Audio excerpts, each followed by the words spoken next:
Well, thank you, everybody. Welcome back. You'll have to let us all know when this conference is over how this whole process worked and how we can make it better the next time through. Our next speaker is Jodi Grover. Jodi is the principal in Burlington High School. We're thrilled that Jodi was able to join us today. She's been in education since 1992. She started when you were, what, 6? Is that right? She's filled roles such as classroom, business and computer science teacher. She's been a school counselor. She's been an alternative school director. She's been an assistant school principal, an athletic director, a consultant, a high school principal, and I've only gone over about half. Jodi currently serves as a high school principal, as I mentioned, at Burlington High. She has a passion for finding everybody's story. She believes that no child wakes up in the morning to ruin a teacher's day. You haven't met my kids, have you? That's her focus over the years has been in understanding mental health, social emotional learning, and how working together as a community, we can all have a part in helping students succeed. Can't think of a topic more important than that for today. Jodi, thank you for being here.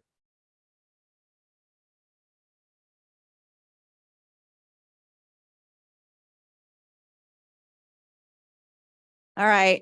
I'm going to ask the question is, what were you guys doing in 1984? Exactly, right? So bear with me here. Here's what I was doing. I was backcombing my permed hair, which was really cool. Chasing a few boys, playing some sports. But there was this one kid in school. He was a junior, red hair, freckles. His name was Todd.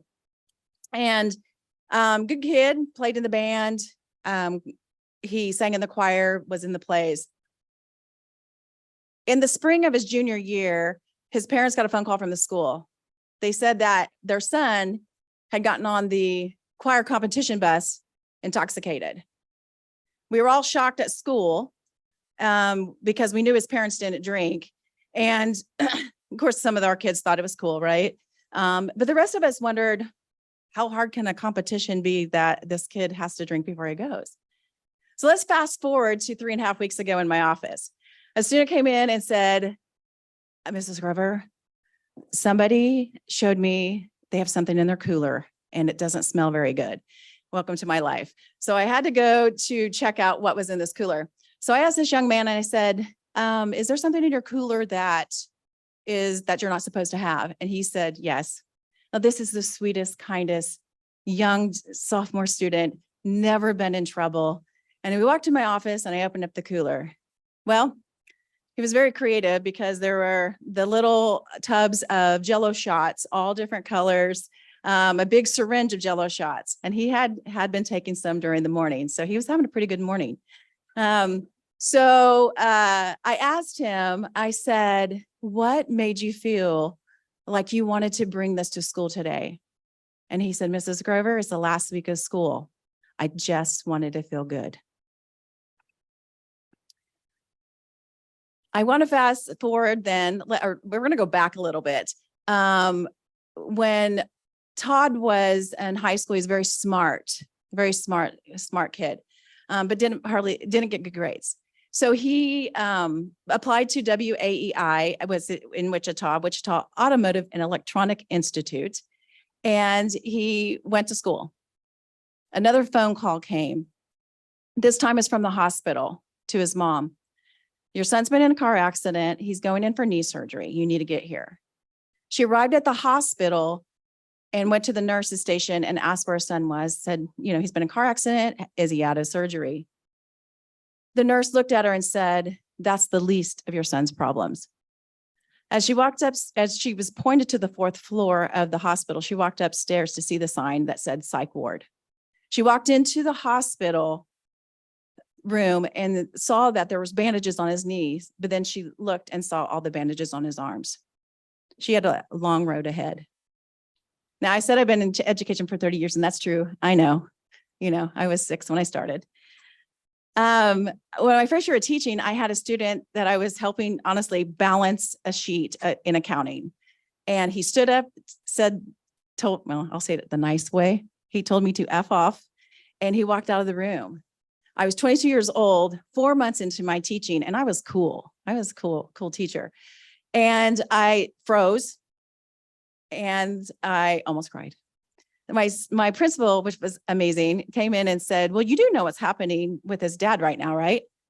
And I couldn't fathom, like, why is he talking to me about his dad? All I wanted this kid was to do his homework. And he said, his dad's been in prison for the last 13 years. He got out 3 days ago. And I was like, still in my mind going, all I wanted was for this kid to do his homework. I had a lot to learn. I enrolled in my counseling classes the next year, learned a lot. You can be a good teacher by having compassion, being kind, being cool. You can have a good school year, you can have a good classroom. But to be a great teacher, you need to understand that every student has a story. And to be a great teacher, you have to know that you will not ever understand all of their stories, and that's okay. Because what I've learned is that we push empathy, and empathy is good. I'm a social emotional person. Empathy is good. But half of you in this room have never, ever thought about or ever will walk in the environment, be in the environment that our students are in. We will never be able to step into their shoes.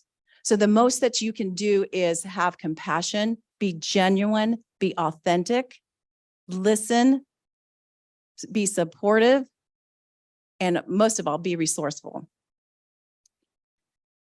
My mom had my brother on her own. The story goes like this. My dad parked his Navy ship on the East Coast. I'm from the East Coast. Parked his Navy ship. There was a Navy dance, and boop, 9 months later, here I come. So my mom and dad got married. My dad adopted my brother. And during my brother's eighth grade year, they sat him down and told him his story.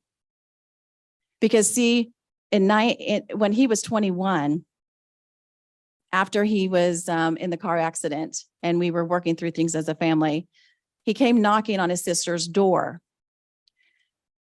He was bleeding, he was intoxicated, he was on something else.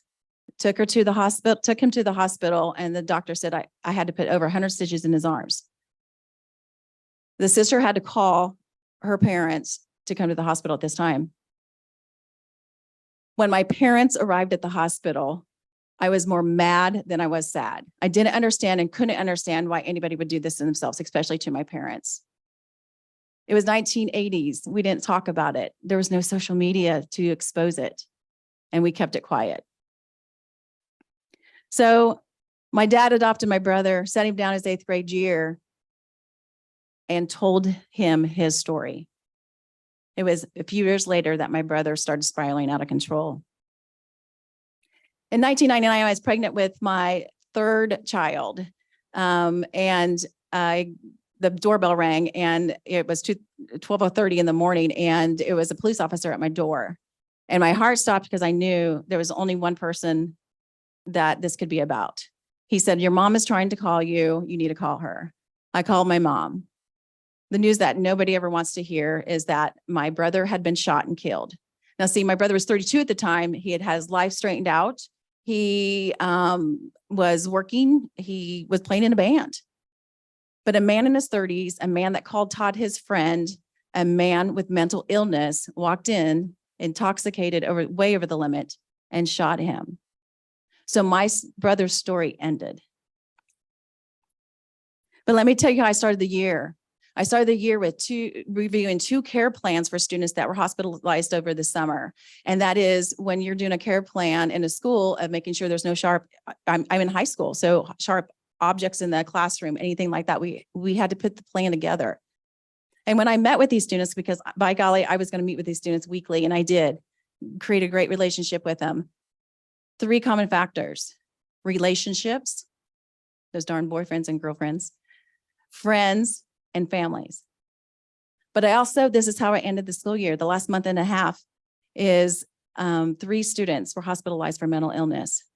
And again, these are students that are in my office all the time. My office is not a bad place. It's a good place. And they come in and to talk. Relationships, friends, and family.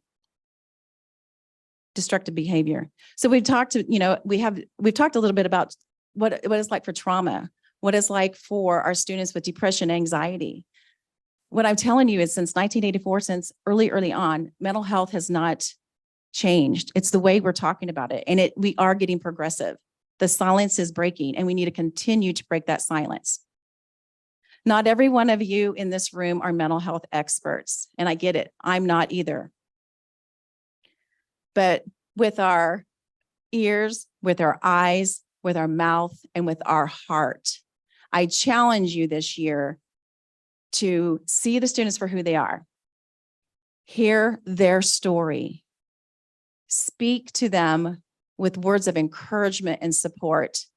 And most of all, make sure that they know you care every single day. And when we can do that as a society, when we can do that and we can provide a group of assets for our students, we can change the story when these kids are saying, I'm not enough.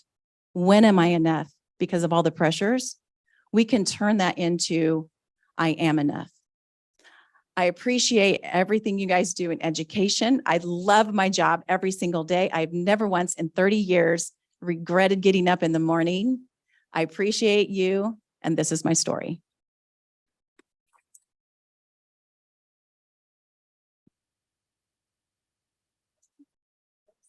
So sorry. So we have time for a couple of questions from the audience. This is a story I think that goes along beautifully with what we were saying we're going to need as technology enters our lives in different ways. Questions? Yes, right here. I'll just repeat it. And the ways that I find out they're stolen is haphazard, sometimes it's directed, sometimes it's not directed. How much do you think, based on your experience, high school principal, should we know walking into that classroom? At what point does there become invasion of the student's privacy versus that need to know? Okay, so the question is, having students in your classroom, how much information should you know as a teacher or staff member as they come in, and when maybe does that violate it? Great question. First of all, doing activities in your classroom that get you on the same page as as the students, activities like things that they want to, what do you want me to know about you? Starting, some of those classroom items that you can do, really making a connection. Those English teachers in the classroom, you are the ones that when I was a counselor, that's where I got all my referrals. Kids write. Kids like to tell their story through writing, right? So the invasion of privacy, and let's go on some of the counseling piece, is that we also, for confidentiality reasons, we cannot share some of that information. We can tell you, connect with this person, have a conversation, make them know that you care, right?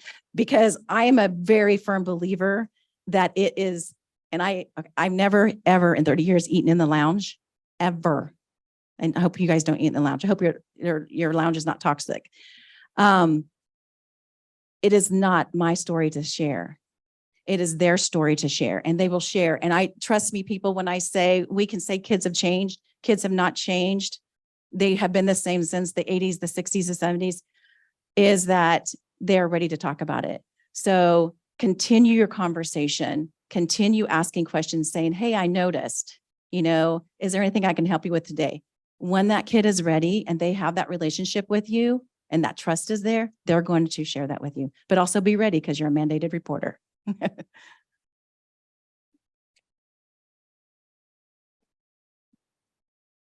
So let's thank Jodi for her talk. Again, that sort of perfectly fills in the human side of things that Dr. Zhao talked about. Will be the primary for teachers going forward. We have posted up there the questions that Jodi suggested that you talk about in your groups. So we're going to go for about 10 minutes into the breakout groups. Again, for the groups online, we will let you know when there's a minute left. And please go ahead and begin your conversations with these directed questions. And go to the Jamboard and please list thoughts as you're going forward.